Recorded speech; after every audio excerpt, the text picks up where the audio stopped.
morning, everyone, and welcome to this edition of the Private Officer Beat. Oh my, it's just a couple of days away from the ho-ho Christmas. Oh, what a special day that is for me, and I'm sure that you are just excited about that Christmas holiday as I am. Today, I am broadcasting live as we travel on the road again, as I seem to be all the time.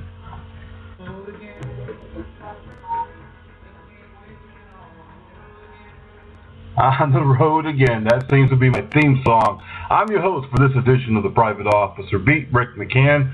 Glad that you are joining me this morning, as we travel, teaching the use of force, less lethal and lethal force, CEW, taser, OC, and firearms, as we are preparing to enter into another year, and just a lot happening.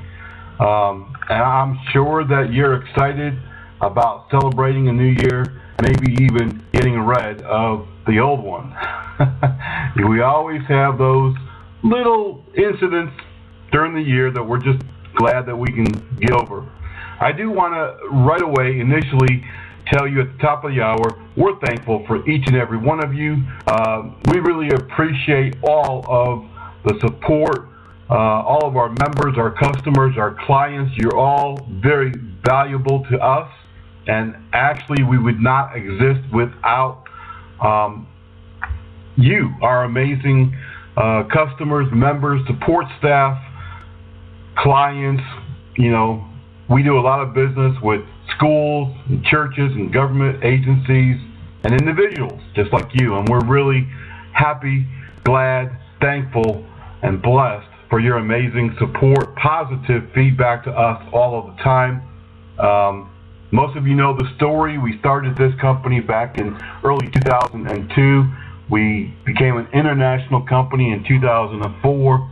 We really just wanted to give the private security folks a little bit of general support, maybe a little bit of training, but the company has grown to be much more than that, as we are really a multi-tiered organization, international organization, and we are really proud of all of our accomplishments over the years, including being able to now offer our members a lot of supportive services, including counseling, mentoring, chaplains on call, a lot of employee type support services that you just don't get when you join any old agency. We're looking ahead. We're looking ahead to 2017. We've got a lot of plans on our agenda. We're going to be talking more about that in our next program, or first of the year probably program. But I will tell you that we are looking at opening several regional support centers, support and training centers, with our sister company, Armor College. We hope to use those support centers to allow our members and non-members to be able to be more engaged in training, community services, benevolent services to the injured officers, and to be able to attend our chapter meetings at least on a regional basis, on a regular basis. We also have, finally, we're in the final phase of completing a brand new digital TV program, and a new magazine will be launched in the early part of 2017, as well as in our early years of POI, we had an accreditation process that we started for security companies, training academies, and professionals, and we have now rebooted that, and we've actually made it much more robust. And we're going to be offering that service. That accreditation of yourself, your school, your business is going to set you apart from the guy across the street, the guy next door. You'll have to go through a set of standards that proves that you are a cut above the rest. And we're very thrilled to be able to offer this very unique service.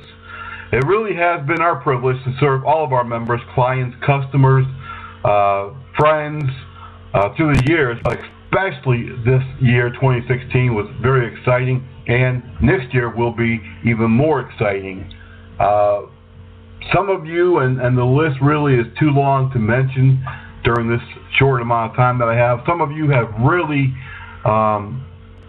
gone all out to help POI through the years, and we really appreciate you. So on behalf of everybody here at Private Officer International, I just want to wish you and your family a very happy, healthy holiday, Merry Christmas, and really we're looking forward to great things ahead.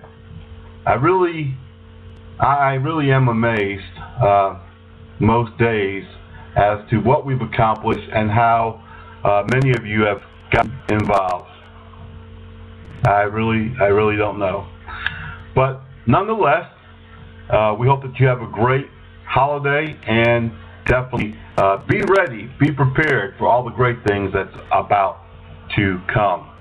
All right, well, you know, this time of year, we always talk about how the seasons do have different things that affect private security. The summers are very busy because there's more and more people out, more activity, more people drinking, intoxicated, partying, picnicking, you know, so on and so forth. And there's a higher use of contract security during those summer months.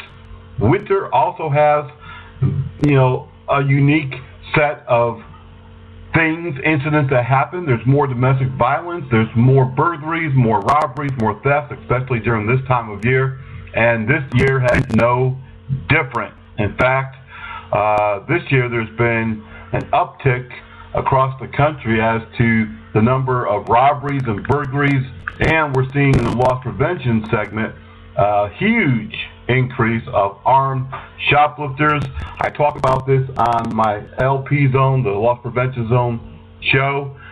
We have seen in the last, I'd say, 7 or 8 years, but maybe even more than that, the increase of shoplifters using weapons during the commission of their theft, even shooting at security officers. Just the other day, Sears store, loss prevention stopped a couple of shoplifters. They first pulled out a knife. They threatened the LP agent, and we didn't really convince the LP agent to back off. What they did next was they each pulled a gun, and in fact, they had tried to lock the shoplifters in the store. And this happened in Colorado Springs, Colorado, by the way. And so they weren't happy about that, and what they did was they shot out the windows of the door to escape.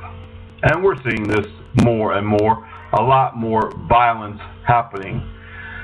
Coming up here in a few moments, we're also going to be talking about a study that we did in conjunction with safehome.org, which really will hopefully open your eyes, and maybe you can pass this information along to not only your supervisors, but to other companies, businesses that employ private security, because it is very shocking indeed what I'm about to tell you coming up here in just a few moments. We really have a lot to say, but I know that people are very, very busy this time of year. So this is going to be a shortened program. We're not going to really go into a whole lot. We want to talk a little bit about some news headlines and this report that I was able to put together and release yesterday. We also have a new report coming up, the first of the year, the number of deadly force incidents that private security have been involved in, number of assaults, the top 10 types of businesses that have the most injuries and deaths and confrontations, as well as the top 10 states that have the most injuries and deaths of private security.